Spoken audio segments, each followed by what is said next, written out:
Action! Salamat kay Lord. Matapos ako ng Bible study. Ayos ah! Pastor! Pastor! Kailangan ka pumunta kay Pedro. May saan kayo pamilya nila? Ay, sorry. Huwag kang galit. Pastor, your church building rental is overdue. 2 months. Pay it right now, right now. Pa! Wala ka na naman! Hindi meeting! Bigayan ng cards! Yan ang sinasabi ko sa'yo eh. Mag-isip-isip ka nga. Magbigay ka ng tamang oras at panahon sa anak mo. Puro ka simbahan. Na! Yung pagpuli mo ng maintenance! Sakit-sakit na lang ba yung dami na sumasakit? Pa! Bigay mo na bukas! Pastor, kailangan ng report. Due time na. Rapid na mag-report.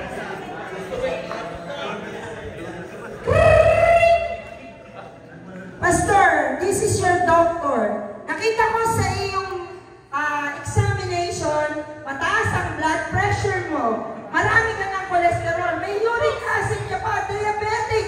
You need to come to the office and see me abruptly.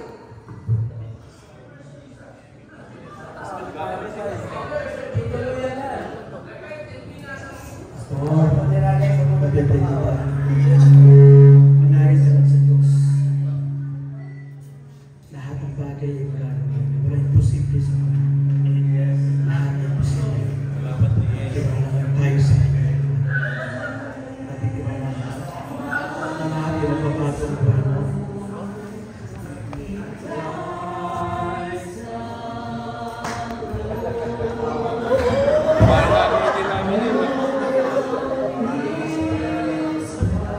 Gigil na gigil eh. Sabi ko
Uy, grabe siya oh.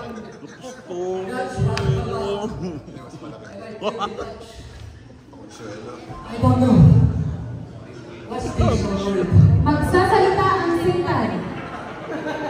Igan, Pastor, ilang araw mo lang ginagawa yan. Ilang gabi ka lang nagpupuyan, hindi mo matapos-tapos yan. Mabuting mag-Facebook ka na lang. Malapit ang Holy Spirit kay Pastor at kakausapin siya. Magsasalita ang Holy Spirit ng mabilisan. Magsasalita ng panumanan. Hindi, kasi baka tumalikod eh. God loves you. tao na yun. Just trust in me with all your heart and you will make it. Papasok ang asawa ng anak. Friend ako sa kanilang tatay at asawa. Pasok ang pag-ina at may break lang. Papa. Oo na yun. Alam mo naman, may ginagawa ko. Alam mo naman, simulat sa pulpa. Nung mag-asawa tayo, gusto na ako.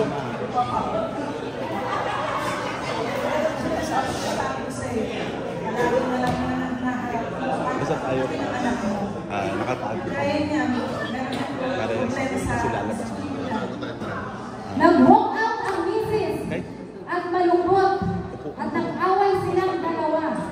Dumating ang Sunday, pagkatapos ng preaching ni Pastor, ang kanilang mga members ay nagbubulong-bulungan dahil nakita nila ang kalagayan ni Pastor na parang wala sa sarili. Sa akin, normal yan.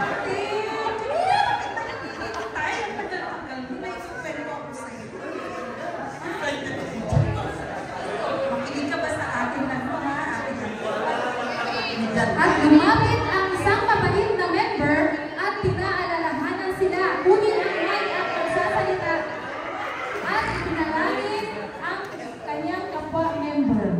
And, brothers and sisters, huwag yung pag-usapan ng kasama. Kasama tayo, pag-pray na natin siya.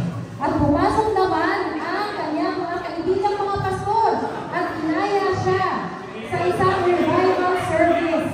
Tol. Punta? Hindi, mag-revival tayo. Sa Repcon. May Repcon doon. Tara, tayo mag-revival. Dami mo sa... Nagdalawang isip si Pastor Andrew. Ganun pa man. Nanalangin si Pastor at siya ay pumunta sa revival service. Natagpuan na lang ni Pastor ang kanyang sarili na nasa loob na ng simbahan. Habang nasa revival service, naranasan ni Pastor ang pag-restore ng Panginoon sa kanyang buhay. Natutunan niya ang kahalagahan ng pagpapahinga. Siya muli ay nakatanggap ng kalakasan mula sa Panginoon. Dumating muli ang Sunday at magpipreach na si Pastor na puno ng pagbabago sa kanyang buhay. Lapit lahat ng mga members at mga kaibigan, asawa at anak at magsasalita si Pastor sa harap. 30 seconds na lang, bilisan niyo.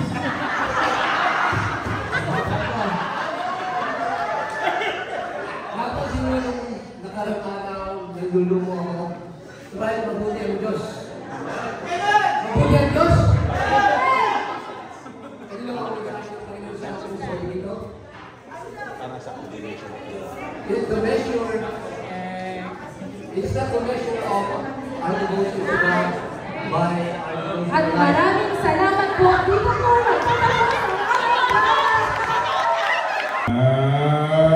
Action! Napakasaya. Monday na naman. Pahinga na lang sa pastor. Kailangan ko makipag-usap sa mga kaibigan ko, sa pamilya ko. Oh, Nay, kamusta? Nay naman, ako na naman ang problema mo.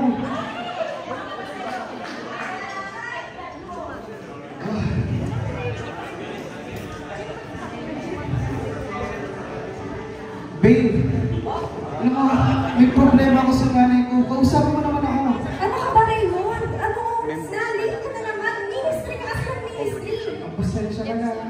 Kasi talagang busy talaga eh. Alam mo, ayoko na naman kasama ng magpapastor.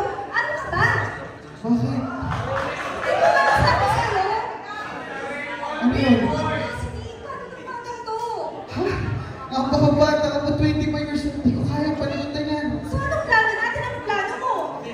Hindi ko kaya. Himulayan na lang kita. Hindi ko lang! Kato mo! Hala, Mare, pastor, nakabuntis ng angel.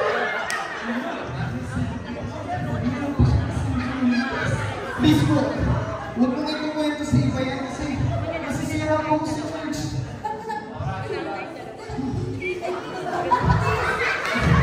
Masisira ako ulit sa church. Please lang po. Nakakawag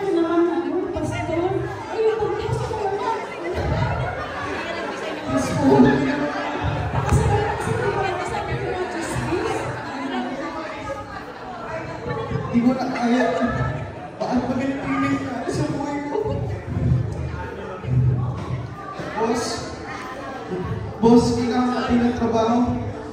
Kasi, buntis na ako eh. Hindi ko alam kung totoo yun. Ay, naku, hindi ka nangihinang pa po.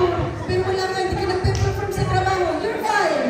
Boss, kailangan ko po talaga yun, boss. No explanation. You're fired. I'm sorry. You're fired.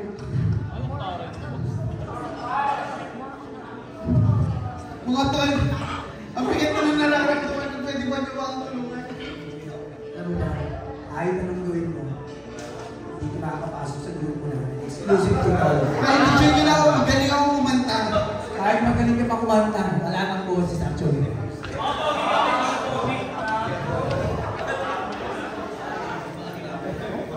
Sabi, super. Tol. Oh, pare. Hirap na kasi ko tuloy. Ay, ganun ba? Alam mo, pare, yung problema. Hindi ko rin alam, may mga problema mo pero wala akong may tutulog sa inyo, wala akong isa kaya. Pero meron ako rito. Epektos na palakas na loob, parang malapasin mo yan. Balo ka ba? Pastor ako. Ayaw mo yan. Subukan mo lang, maiwala ka sa Buhay ko. Ginagawa ko naman lahat. Ginagawa ko lahat, pero bakit ganun yung binibigay mo sa akin? Bigat na ako. Bakit?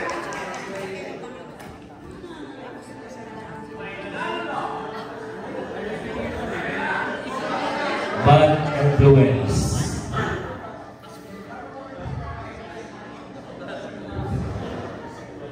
Anxiety.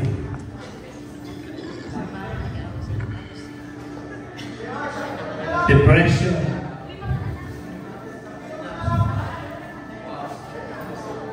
Wala.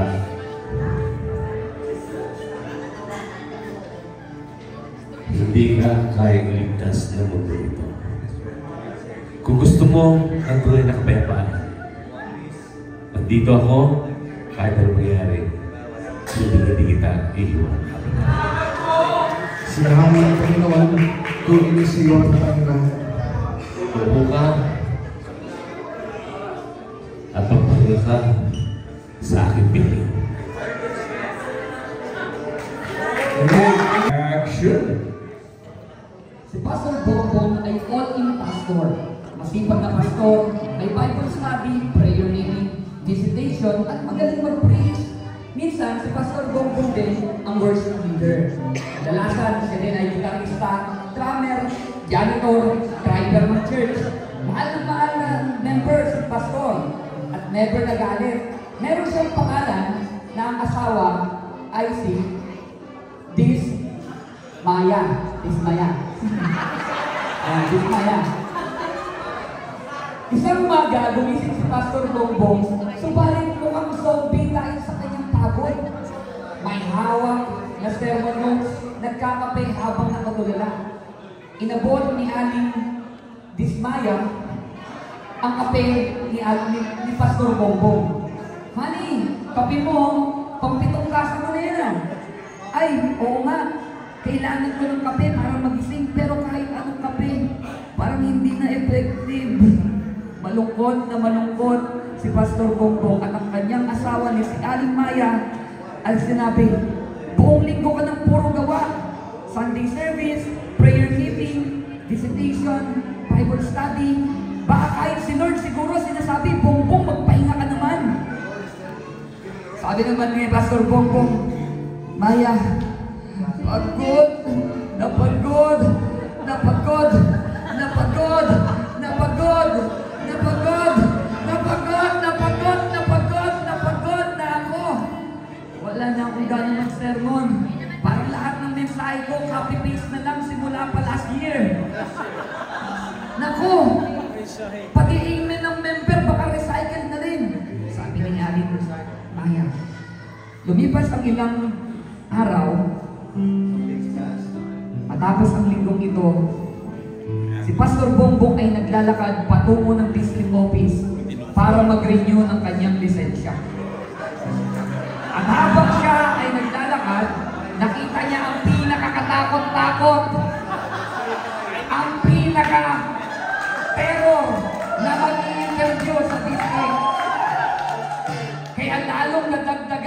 kabigatan kay Pastor Bongbong.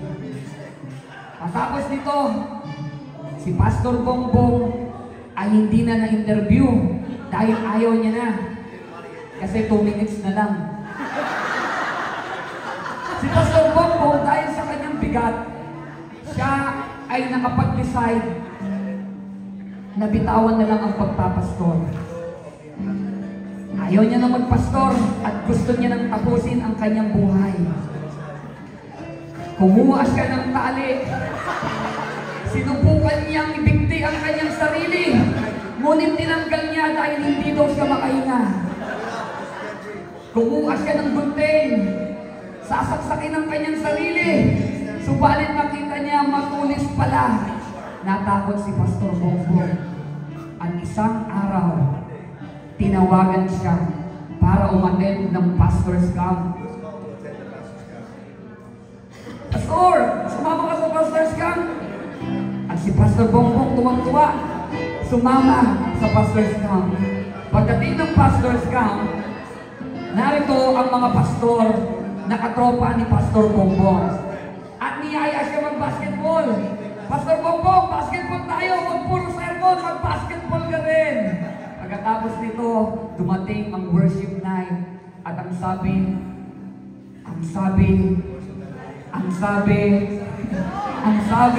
sa kanila ng speaker, alam niyo mga kapatid, kailangan sa buhay natin dumadating sa punto na tayo ay mag-grow para mag-glorify si Lord sa buhay natin. At dahil sa sinabi ng speaker, si Pastor Bongbong ay muling nabuhayan sa kanyang ministry. Matapos ang pastor's camp, Sunday service na. Dahil 13 seconds na lang. Sa Sunday service, malugod na si Pastor Bongbong humarap sa member, masiglang nag-sermon at nanumbalik ang kanyang spiritual na pamumuhay. At ang sabi ni Pastor Bongbong sa kanyang mga miyembro, mga kapatid, muntik na akong sumuko. Pero susuko na kami kasi 5 seconds na lang. Pero ang lesson, kahit si Pastor napapagod, action!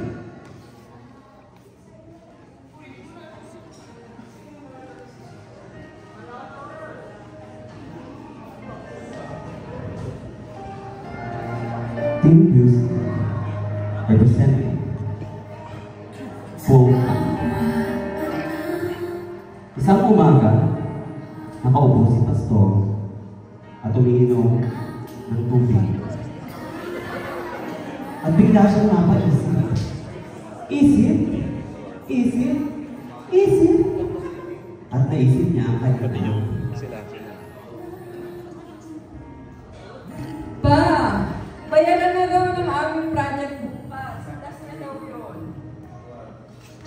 At sumingit pa sa kanyang isip ang miyembro niya.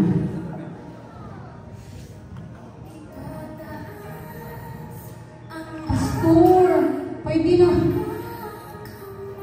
po kami i-counsel. Marami po kami problema, Pastor. Hirap na po ako. Sa daming iniisip ni Pastor at dumagdag pa sa kanyang isipin, pati ang problema ng kanyang barangay. Pastor, ano ba? Pati sabihan na yung mga membro mo. Pati part ng sasakyan nila sa kabilang side at ang mga kabataan ninyo na hindi na magpapatis o mag-iingay hanggang 10 p.m. lang po. At naalala niya ang kanyang church board na puno ng reklamo. May pagpupulong na naman po tayo. Kailangan po nandun lahat ng church board. Marami po tayo pag-usapan doon, Pastor. At syempre, issue sa kanyang church leader. Pastor, kailangan ko na magpapahinga sa ministry kasi pagod na ako. Ako nang laging gumagawa. Sa daming problema na iniisip ni Pastor, kamusta kaya ang kanyang asawa? June. Sabi mo mag-date tayo. Anong oras na? Ministry na naman.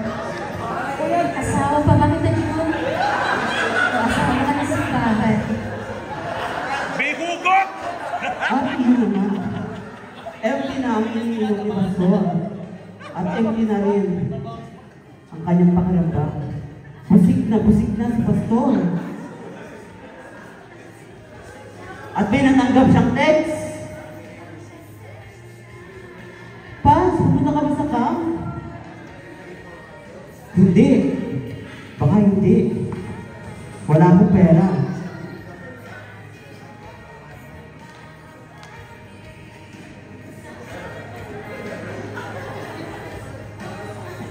At dahil sa problema ng kanyang pinagdaraanan, maraming isipin, wala nang magawa sa Pastor.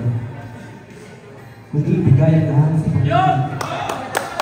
At kanyang naranasan ang pag-ibig na pinagdalaw ng Panginoon.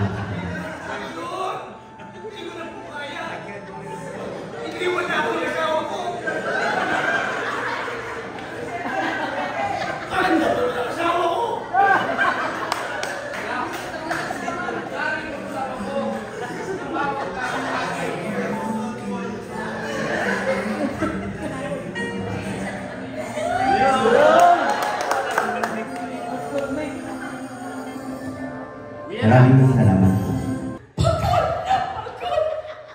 Napagod na ako maging pastor's wife. Hindi ko na kaya.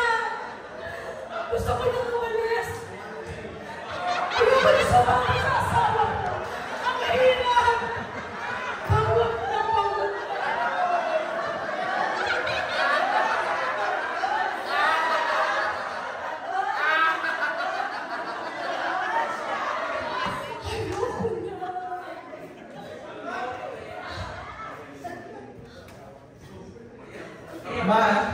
Pupunta tayo ngayon sa ating mga membro.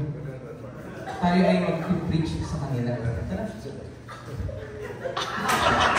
Mga members, mahalin niyo ang inyong pamilya. Quality time dapat pagdating sa pamilya. Sa inyong mga asawa, quality time. Hindi totoo yun!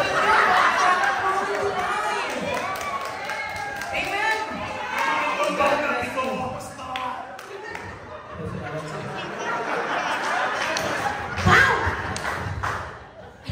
Galing mong mag-share ng lahat.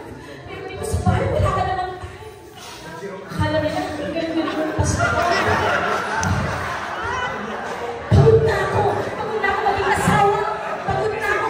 Kunyari, magaling ako sa church. Kunyari, susuportahan pero hindi. Lagi kang busy. Hindi tayo nag-i-date. Ayoko na.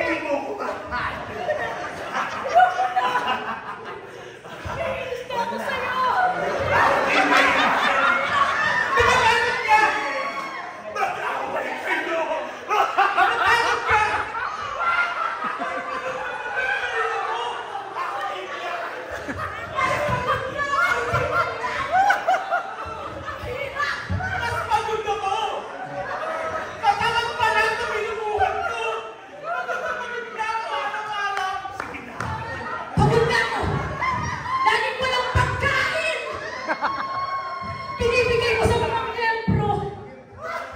Pang-tuition ng mga anak natin. Lagi. Kailangan mo kumain. Hindi! Tumigil ka! Ang anak. Okay. Hindi ka naawa. Kakahiya.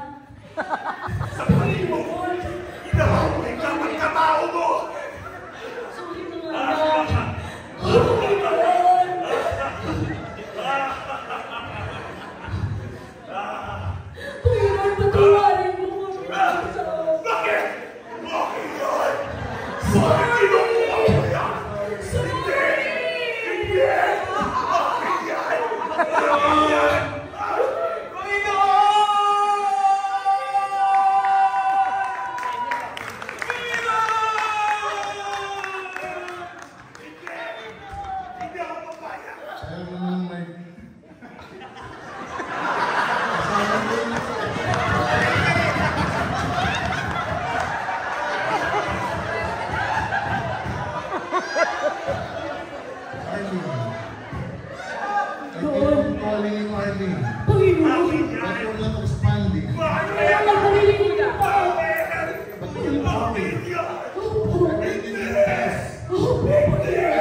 I will make you will as well.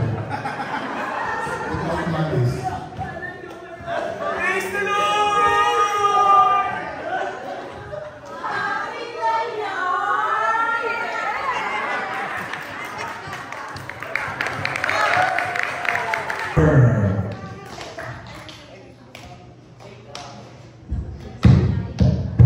Give me all in my lap. Give me all in my lap. Give me all in my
Mabubusing ka talaga.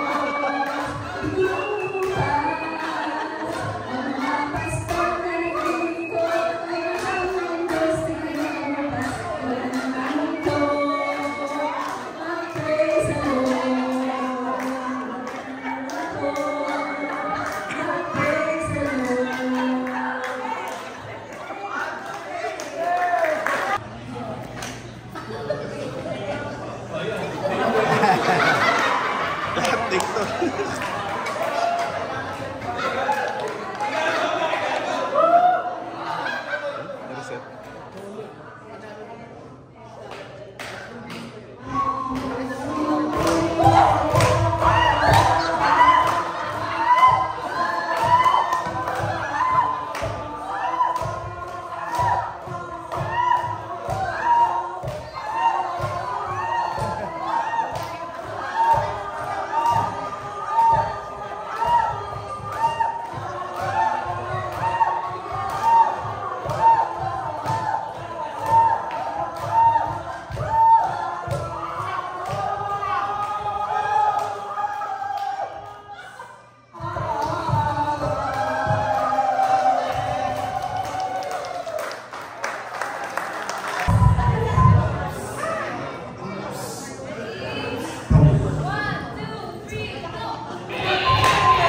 Take 2.